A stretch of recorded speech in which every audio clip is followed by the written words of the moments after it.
Hi all, welcome to E-Content Development Center, Majlis Arts and Science College, Puramannur.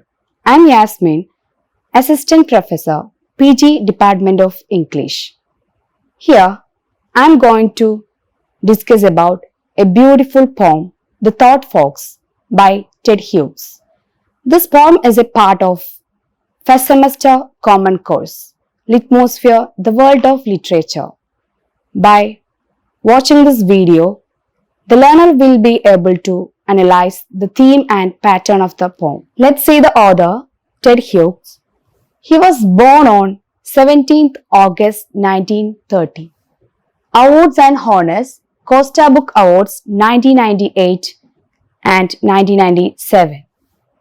Notable works, Birthday Letters, Crow, The Hawk in the Rain. Hughes was an English poet, translator and children's writer. Critics rank him as one of the greatest poets of his generation and one of the 20th century's greatest writers.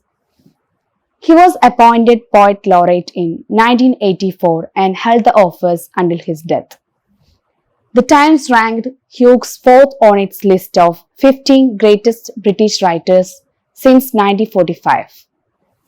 Hughes uses animal imagery in his poems. He also translated and edited anthologies. He also authors prose work, short stories, literature and plays. Ted Hughes' poems are marked by dramatic and lyrical features. Ted Hughes uses plenty of animal imagery in his poems. The thought fox, crow, jaguar are examples. This is a first-person narrative poem with a 6 stanza, 24 lines. It tells how a poem takes shape in the mind of a poet.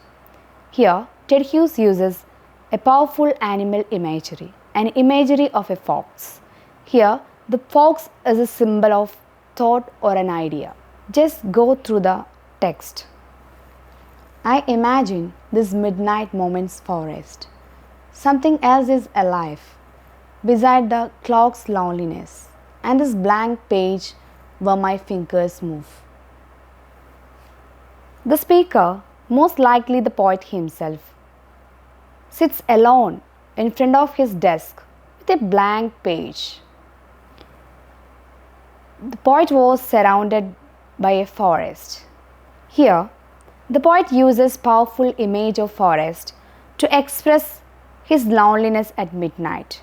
The forest might be a forest, an actual forest outside the speaker's window, or might be a forest of imagination.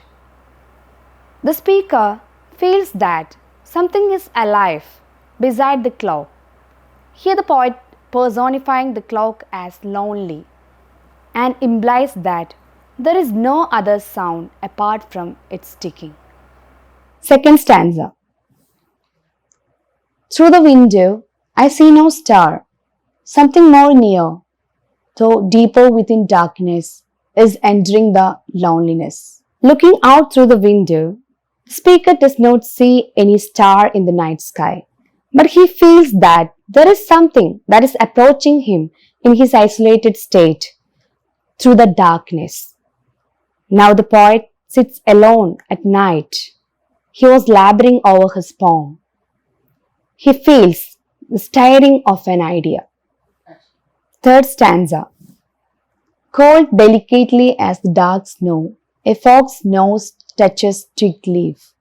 Two eyes serve a movement that now and again now and now and now. Since it is winter season, the entire atmosphere is very cold and dark. The speaker observes a fox who is softly touching the twigs and leaves with its nose. In the dark, we can see two eyes moving towards him. The fox looking at surroundings again and again. Fourth stanza. Sets neat prints into the snow between trees, and barely a lame shadow lags by stem and in hollow of a body that is bold to come. Making its way between the trees, the fox sets neat prints into the snow. His shadow lags behind him hesitantly, but his body brimming with boldness and confidence as he moves in the forest. As the poet moves further in his creative, first the poet saw the nose of the fox, then eye, then the shadow, then now the whole body. So here, a complete poem has started taking in the mind of the poet. Fifth stanza. Across clearings and eye, a widening, deepening greenness, brilliantly, concentratedly, coming about its own business. When the fox across the open area in the forest, the poet can see an eye, a sharp eye, a widening, deepening greenness, a green glare from the eyes of the fox. Here the color green, it shows liveness or fertility. So here something is going to be born, or something is going to be produced, or something is going to be created. Now the process of writing a poetry is coming about its own business, concentratedly and brilliantly. Here the poem taking a more beautiful shape. Sixth stanza. Till, with a sudden sharp hot sting of fox, it enters the dark hall of the head. The window is tireless still, the clock ticks, the page is printed. This is the part of the creative process when the poet put into his own words what he finally. The fox now seems to enter the poet's head, merging into his subconscious mind, so that both fox and mind of the poets are now one. They have reached in the climax of their creative process.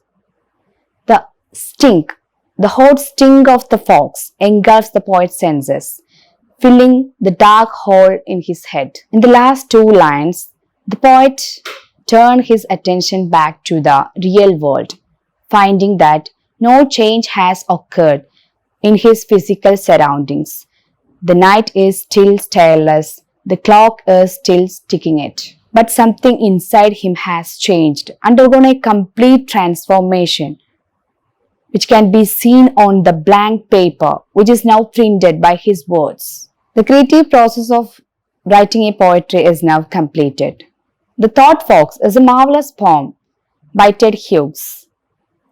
It's about creativity and how a poem born in the mind of the poet. Hope you understood the poem. Thank you for watching.